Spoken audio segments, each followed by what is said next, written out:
He was a man the world ignored, sitting alone on a cold sidewalk with nothing but a torn jacket and a quiet gaze. Yet, when a billionaire's desperate cry for help echoed through the night, this homeless stranger whispered 3 simple words that would change everything.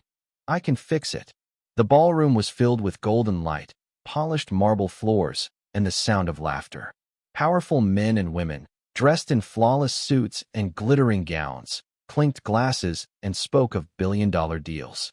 Yet, in the middle of this world of wealth, a single figure stood apart: Alexander Ward, one of the richest men alive.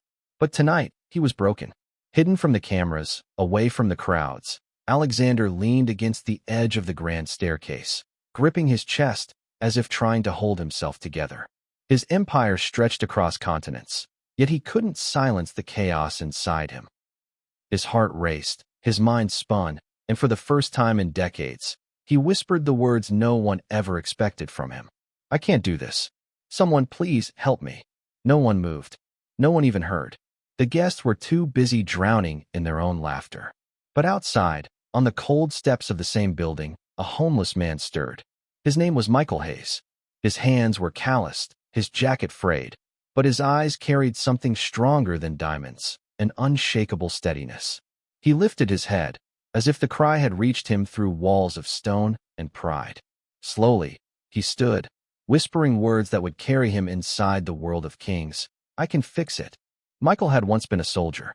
Years ago, he stood in desert sands where the air burned with fire and smoke. He remembered the rattle of distant gunfire, the weight of gear on his shoulders, the faces of men who trusted him with their lives. He had seen loss too heavy to speak of. The silence of his fallen brothers never left him. When he came home, the noise of the city felt louder than any battlefield, yet the world offered him nothing in return. One by one, doors closed. Jobs disappeared. Friends vanished. Soon, Michael found himself invisible, surviving only through scraps of kindness. Yet, though his body was weary, his spirit carried a line of steel, dignity no one could steal. And so, on this night, when he stepped into that golden hall with shoes worn thin, people turned their eyes in disdain. Whispers followed him. A man with no home had no place here. But Michael walked as if he belonged, as if every scar on his face was a badge of honor. Alexander lifted his head. His breath was shallow, his vision blurred. The doctors and advisors at the party moved too slowly, debating, doubting, unwilling to act without instructions. But Michael saw it instantly. Years of battlefield training had honed him to recognize danger in a heartbeat.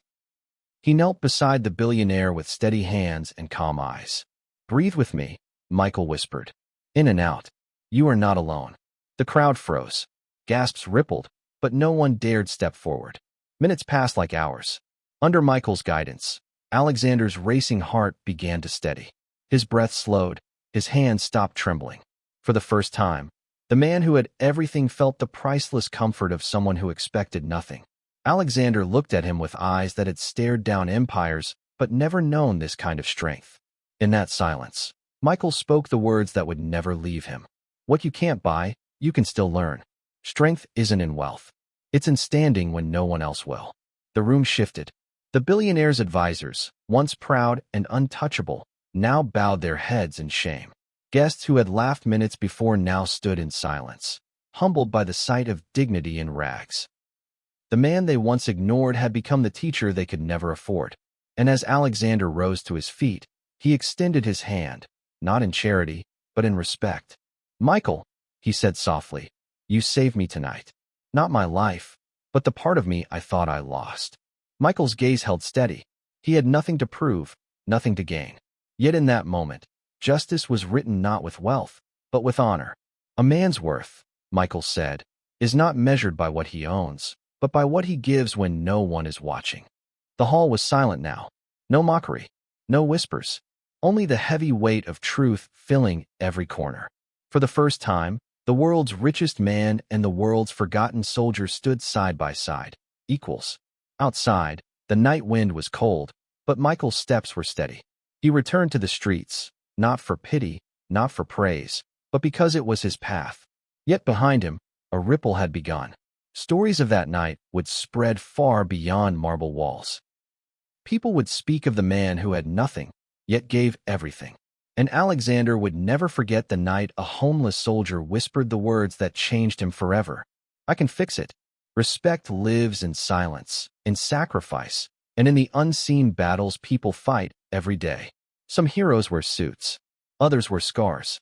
But dignity does not ask for wealth. It only asks for courage. Wherever you are watching from, take a moment to honor the quiet strength in your own life. Share your thoughts below, and subscribe for more stories that remind us.